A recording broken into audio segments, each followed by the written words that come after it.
মৰমৰ ছাত্ৰ-ছাত্ৰীসকল, তোমালোকক এই পৰীক্ষাৰ সম্বন্ধৰ আৰু দুটামান কথা মই ক'ব খুজিছোঁ। তোমালোকক মই ইতিমধ্যে 2023 আৰু 24 এই দুখন প্ৰশ্ন আলোচনা কৰিছিলোঁ। কিন্তু নতুনকৈ পৰীক্ষাৰ নিয়ম সলালেও তাৰ আগতো 22 চনৰ পৰীক্ষাত কেনেকুৱা অসমীয়া পেপাৰ আহিছিলে তোমালোকে চোৱা, তেতিয়াও পৰীক্ষাৰ প্ৰশ্নবিলাক এনেধৰণেই আছিলে। তোমালোকে অলপ চোৱা বস্তুটো, তেতিয়া গম পাবা যে কেনেকুৱা আছিলে। আৰু এতিয়া মই তোমালোকৰ লগত সেই কথাকেইটা আলোচনা কৰিম, তোমালোকে মন দিবা। আৰু ইয়াৰ পিছতো মই কথাকেইটা কৈ যাম তোমালোকক, চাবা। প্ৰথমে তোমালোকে চোৱা যে ইয়াত 1 নম্বৰ কুৱেশ্যন, যিহেতু আমাৰ ছাত্ৰ জীৱন আৰু সমাজসেৱা এটা পাঠ আছিলে ডিম্বেশ্বৰ নেওগৰ, সেই পাঠৰ ঠাইত তোমালোকক আজি 2 বছৰ ধৰি এইটো সলাই দিলে উদ্যোগী অহা দেৱজিৎ ভূঞাৰ পাঠটো। গতিকে 1 নম্বৰ কুৱেশ্যনটো তোমালোকৰ নালাগে, সেইটো যিহেতু ছাত্ৰ জীৱন আৰু সমাজসেৱা। খটো চোৱাচোন, সুকুমাৰ কলাৰ ভিতৰত কোনটো শিল্প স্থায়ী? সেইটো চিত্ৰশিল্প। তাৰপিছত চোৱা তোমালোকৰ আব্দুছ ছাত্তাৰ অসম সাহিত্য সভাৰ কি পদত অধিষ্ঠিত হৈছিলে? প্ৰধান সম্পাদক। সেইটো তোমালোকৰ তেনেকুৱা কুৱেশ্যন এতিয়াও দিব। আৰু তাৰপিছত চোৱাচোন 2 নম্বৰ কুৱেশ্যনটো, কটো নালাগে, খটো চোৱা, এইটো ইম্পৰ্টেণ্ট হয়। ভাৰতৰ বুৰঞ্জীত কেনেকৈ স্থানীয় আৰু বহিৰাগতৰ মাজত এটা সাংস্কৃতিক সমন্বয় গঢ়ি উঠিছিল? সেইখিনি কথা মই আগতেও কৈছোঁ যে যেতিয়া বেলেগ বেলেগ জনগোষ্ঠী সকলোবিলাক ভাৰতত আহিছিলে, ইয়াত থকা সকল আৰু বাহিৰৰ সকলৰ মাজত মকামিলা কৰি যিখিনি হৈছিলে সেইখিনি কথা তোমালোকে 2 নম্বৰৰ জোখাৰে লিখিব লাগিব। তাৰপিছত চোৱা, সংস্কৃতি হৈছে কোনো এটা জাতিৰ বা সমাজ এখনৰ জীৱন প্ৰতিভা। লেখকে সাংস্কৃতিক জীৱন বা জাতিৰ বা সমাজ এখনৰ জীৱন প্ৰতিভা বুলি কিদৰে ক'ব বিচাৰিছে বুজাই লিখা। তোমালোকে সেইটো কথা মন কৰিবা যে আমি ইতিমধ্যে এইখিনি কথা পাতিছোঁ যে সংস্কৃতি মানে আমাৰ যিটো নীতি নিয়ম, আমি কি ধৰণৰ আচাৰ ব্যৱহাৰ, ৰন্ধন প্ৰকৰণ, খাদ্যৰ প্ৰণালী, উৎসৱ পাৰ্বণ সকলোবিলাকেই আমাক পৰিচয় দিয়ে। গতিকে সেই কথাখিনিৰ পৰাই আমাক গম পোৱা যায় যে এটা জাতি বা এখন সমাজৰ প্ৰতিভা কেনেকুৱা, সেই কথাখিনিকে আমি ধুনীয়াকৈ লিখিব লাগিব। তাৰপিছত 4ৰ কটো নালাগে, মানে বেলেগ পাঠৰ, আৰু খটো উত্তৰ ভাৰতীয় ভাস্কৰ্যৰ বিষয়ে তোমাৰ পাঠ্যপুথিৰ সহায়ত লিখা। এইটো কমন কুৱেশ্যন এতিয়াও আহিব। তাৰপিছত চোৱা, কুঁৱলীৰ অন্তৰংগ বান্ধৱী, সেইটো চেৰন বুলি লিখিবা। কুঁৱলীক দেউতাকে কিয় কম্পিউটাৰ উপহাৰ স্বৰূপে দিছিলে? যিহেতু কুঁৱলীয়ে 9ম শ্ৰেণীৰ পৰা 10ম শ্ৰেণীলৈ প্ৰথম হৈ উত্তীৰ্ণ হৈছিলে। ভাইৰাছ কি? সেইটো তোমালোকে পাৰিবা। তাৰপিছত তোমালোকে ইণ্টাৰনেটৰ সহায়ত কুঁৱলীয়ে কি কি নতুন অভিজ্ঞতা আহৰণ কৰিলে? তোমালোকেতো জানাই, তোমালোকে যেনেকৈ মোবাইল চাই পেলাই যেনেকৈ গোটেই বস্তুবোৰ জানিছা, ঠিক তেনেকৈ ইণ্টাৰনেটৰ সহায়তো কুঁৱলীয়ে প্ৰথমতে সেয়া ফুৰিব যাওঁতে হোটেল বুক কৰা বা অন্যান্য শ্বপিং কৰিছিলে অনলাইনত, ই বেংকিং কৰিছিলে। গতিকে সেই গোটেইখিনি কথা তোমালোকে ভিডিঅ' কলিঙলৈকে গোটেইখিনি কথা লিখিব পাৰিবা। তাৰপিছত কুঁৱলীয়ে হাঁহি হাঁহি মাক দেউতাকৰ সমস্যা নিমিষতে সমাধান পথ প্ৰশস্ত কৰিলে। গম পালা কি কি কৰিলে, আৰু ফুৰিবলৈ যোৱা কামখিনি সেইখিনি লিখিব লাগিব। তাৰপিছতে ইণ্টাৰনেটৰ অত্যাধিক ব্যৱহাৰে ছাত্ৰ ছাত্ৰীৰ জীৱনত কেনে প্ৰভাৱ পেলাব পাৰে, পাঠটোৰ আধাৰত বুজাই লিখা। তোমালোকে নিশ্চয় জানা যে এইখিনি কথা তোমালোকৰ ক্ষেত্ৰতো সদায় হৈ আছে, তোমালোকেও জানা। গতিকে ইয়াত তোমালোকে ভাগ কৰি লিখিবা, 4টা ধুনীয়াকৈ নম্বৰ পাবা। বা এটা কথাই কুঁৱলী মনত শংকাৰ সৃষ্টি কৰিলে, সেইখিনি কথাও লিখিব পাৰা। নেক্সট আমি চাব লাগিব আমাৰ বৰগীতৰ ৰচনা, মাধৱদেৱ, জিকিৰৰ ৰচক আজান ফকীৰ। বৰগীতৰ 2টা লক্ষণ লিখিব দিছে, বা আজান ফকীৰৰ কবি পৰিচয়, যিকোনো এটা। বৰগীতৰ মূল ভাৱ লিখা, নতুবা অন্তৰ্নিহিত ভাৱ লিখিব দিছে তাৰ পিছৰটো, জিকিৰ আৰু জাৰি। তাৰপিছত ব্যাখ্যা কৰিব দিছে যিকোনো এশাৰী।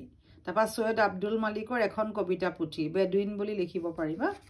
তাৰপিছত অসমৰ হেংদাম জিলিকিল দুপৰৰ পূৰ্ণ আলোকত, এইটো তোমালোকে লিখিব পাৰিবা মই অসমীয়াৰ পৰা।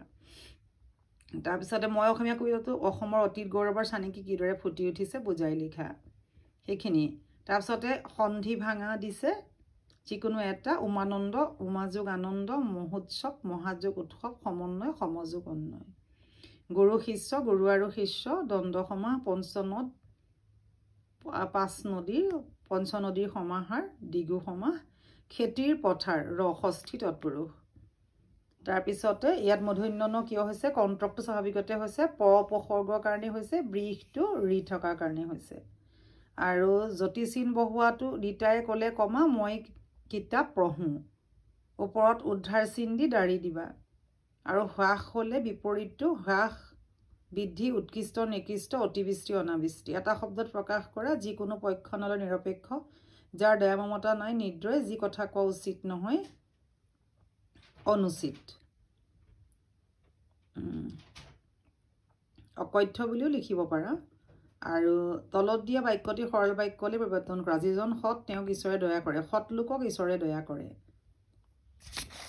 তাৰ পিছতে আমি আন এটা চাওঁ পানীৰ তলৰ কাঁইট বিপদ নেদেখা বিপদ চকুৰ ৰোৱাটো হৈছে ধুনীয়া আৰু চাটমাৰি মানে অতি ধুনীয়া আৰু বাট কৰি বা কষ্ট কৰা তাৰ পিছতে ভাৱ সম্প্ৰসাৰণ কৰা বা তোমালোকে ৰচনাখনেই মানে মই ভাবিছোঁ তোমালোকে আবেদন লিখিবা তাৰ পিছত ৰচনা প্ৰাকৃতিক সম্পদ তুমি ভাল পোৱা এখন গ্ৰন্থ ছাত্ৰ ছাত্ৰীৰ সমাজ সেৱা বৈচিত্ৰ্যময় অসমৰ দুটা জনগোষ্ঠী আহিছে আৰু একোজন ব্যক্তি দুটা প্ৰশ্ন 10 নম্বৰ এইবাৰৰ কাৰণে সেইকেইটা বেলেগ বেলেগ লাহে লাহে দিয়া হৈছে নহয় আৰু ইমানো বেলেগ নহয় মই কৰাই দিছোঁ তোমালোকে সেইকেইটা লিখিবা মই এটা ভিডিঅ' দি দিম বাৰু ধান্য কটক বিশ্ববিদ্যালয়ৰ প্ৰধান শিক্ষক আছিলে নাৰ্গাৰ্জুন মৌৰ্য বংশৰ ৰজা চন্দ্ৰগুপ্ত ব্ৰাহ্মণ মন্ত্ৰীজনৰ নাম চাণক্য আৰু তোমালোকে 4খন বিশ্ববিদ্যালয়ৰ নাম লিখিবা নালন্দা বিশ্ববিদ্যালয়ত কোনো খৰচ নোলোৱাকৈ কি বিষয় শিক্ষাদান দিছিলে ব্যাকৰণ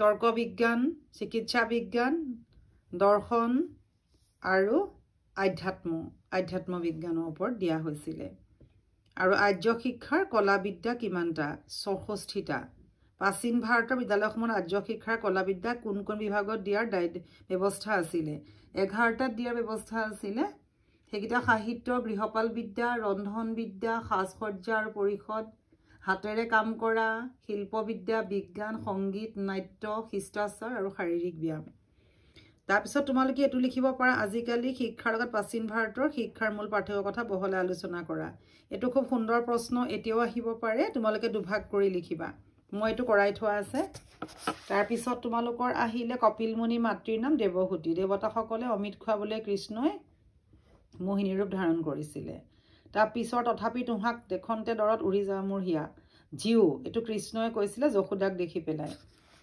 আৰু কৃষ্ণই বিভিন্ন সময়ত কি অৱতাৰ ধাৰণ কৰিছিলে 4টা বামনৰ ৰূপ ধৰিছিলে মোহিনী চতুৰ্ভুজ এইকেইটা তোমালোকে লিখি দিবা তাৰপিছতে আনকাল যদি দুখ দেখা মোৰ পাৰিবাহা মোক গালি কোনে কৈছিলে কৃষ্ণই কৈছিলে কাক উদ্দেশ্যি যশোদাক আৰু তলৰ বাক্যটি বুজাই পেলাই এখন লিখিবা হা তাৰ পিছৰটো মই যোৱাকালি অহাকালি বুলি কোনো লিখিত নাথাকে গতিকে যোৱাটো কাটি দিলেই হ'ব ঐশ্বৰ্য মানে সম্পদ ধন চৰাই মানে বিহগ আৰু বিপৰীত লিংগ এতিয়া নাহে আৰু বিগুটীয়া এইকেইটা সুমৰন্তে সুৱৰি বিগুটীয়া ঠাট্টা কৰা তাৱকখনে তৎক্ষণাত নটোৱা মানে সেই নাচা নৰ্তকীসকলক কয় নটোৱা গতিকে এইখিনি আছিলে তোমালোকৰ 2022ৰ প্ৰশ্ন গতিকে প্ৰশ্ন বুলি ক'লে মেট্ৰিকত অলপ এনেধৰণে দিয়েই তাতে মই তোমালোকক তথাপি দেখুৱাই দিলোঁ যে অকণমান এটা পাঠৰ সালসলনি আছে 22ৰ লগত খালি মানে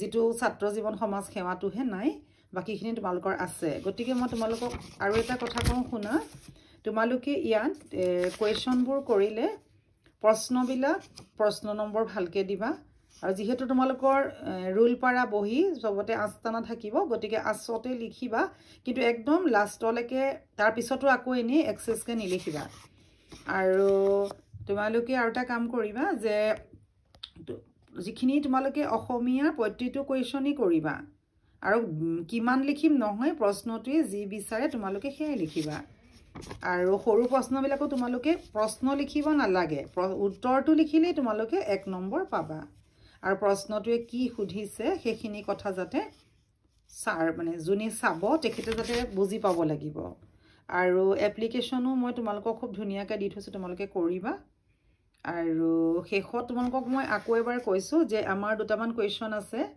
যেনেকৈ আজিকালি শিক্ষাৰ লগত প্ৰাচীন ভাৰতৰ শিক্ষা বা আমাৰ ইণ্টাৰনেটৰ সুবিধা অসুবিধা এয়া তোমালোকে যদি দুভাগ কৰি লিখা তোমালোকে মাৰ্কছ পাবলৈ বহুতেই সহজ হ'ব মই আকৌ এবাৰ আলোচনা কৰি দিম পিছত তোমালোকলৈ মোৰ এটাই অনুৰোধ তোমালোকে যদি মোৰ ভিডিঅ'ৰ পৰা তোমালোকৰ সহায় হৈছে তোমালোকে এটা লাইক কৰিবা আৰু নতুনকৈ যিসকলে চাই আছা মোৰো ভাল লাগিছে তোমালোকৰো যদি উপকাৰ হৈছে তোমালোকে সাবস্ক্ৰাইব কৰি থবা আৰু কিবা এটা কমেন্ট কৰিবা আৰু যদি কিবা আছে মোক ক'বা মই সদায় আছো গতিকে তোমালোকলে মোৰ আকৌ অনুৰোধ যে তোমালোকে এটা লাইক কৰিবা থ্যাংক ইউ